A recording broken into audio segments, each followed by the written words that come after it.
Hey, where in the heck have I been, right? Well, I've been organizing. I'm doing that for my 12 by 12 challenge for this month, and also on Daisy and Grace Facebook page. I have been organizing everything, and I found so much stuff that I didn't realize I had. Well, I had collected in an old box here. I'd had this side and this side. One was filled with scrapbooking papers. The others were other scraps. And I know I've got one friend that watches these. It'll be cringing because I said scraps. But those were the scraps that I had found. But I can't just throw them away. I've got to see. So this is what I ended up being left with. Well, not this top part here, because I stacked them up. Out of this was about halfway full. That's it of things that are non-scrapbooking. And this is scrapbooking paper there. But that's what I had been up to. Well, the way I sort my scraps, and I can show you with this stack here a little bit. First of all, I start by size. This is sort of the way I organize anything. I've been like this for years that I did this. But I do what I call a quick sort first of anything. That's stickers, ephemera, whatever. But on my scraps, I do a quick sort. And when I say a quick sort, what I mean, I pick out papers that I think that are bigger sheets, and I put them in a pile. I'll have another stack of papers that are medium size, and I've sort of got these mixed in, and then smaller ones. And then the teeny ones I left in here. Or not the teeny ones, but the extra small. But I do a quick sort, and then I stack my papers up. These are technically 3 stacks together because I was working with different ones. But for instance, this stack right here, you can see I try to have them. That one needs to be moved back. But I take my papers, and this is how I do it, and I look at height. And I stack my papers by height. That one needs to go here. And why do I do that? So that I can quickly see in my stack that's just laying on my table like that, what's in there.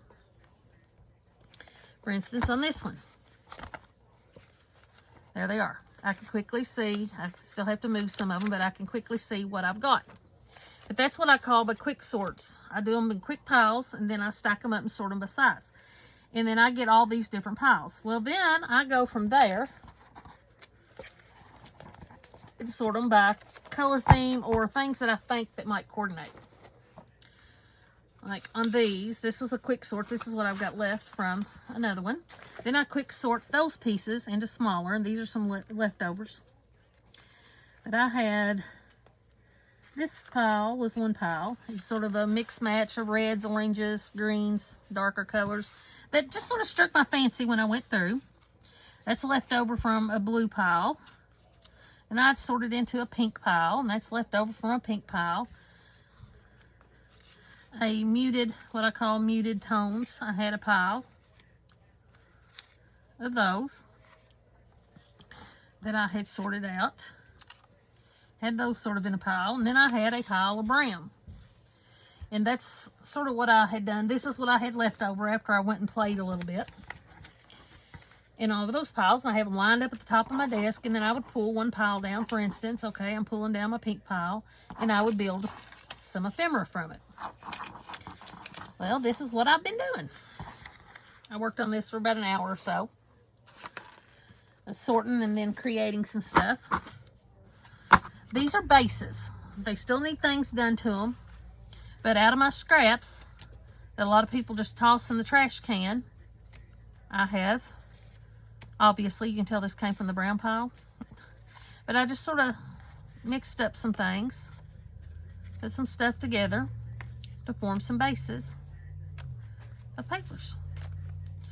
It's my colorful bright pile. Some of them look weird, like this one I started and the vision didn't go, but if I cut that up, it'll work and cover it. That's a pocket right there on that one.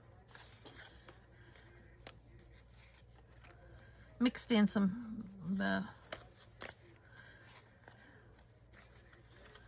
these technically are supposed to be sitting like this. They're meant to be journaling cards or pockets, I don't know yet. Add more things to them.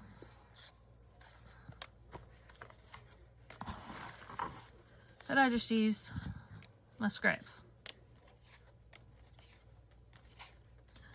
for my quick sorts.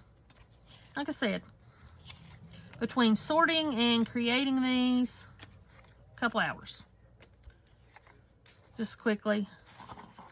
This is I put my stuff on the back, but these are some, I was playing with a cheap jelly mold, or on Painty Papers mold, but, and some of my Painty Papers of book pages that I had.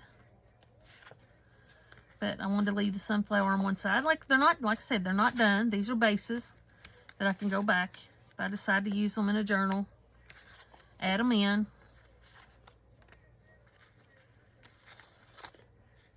That's the napkin part on that, on a categories thing.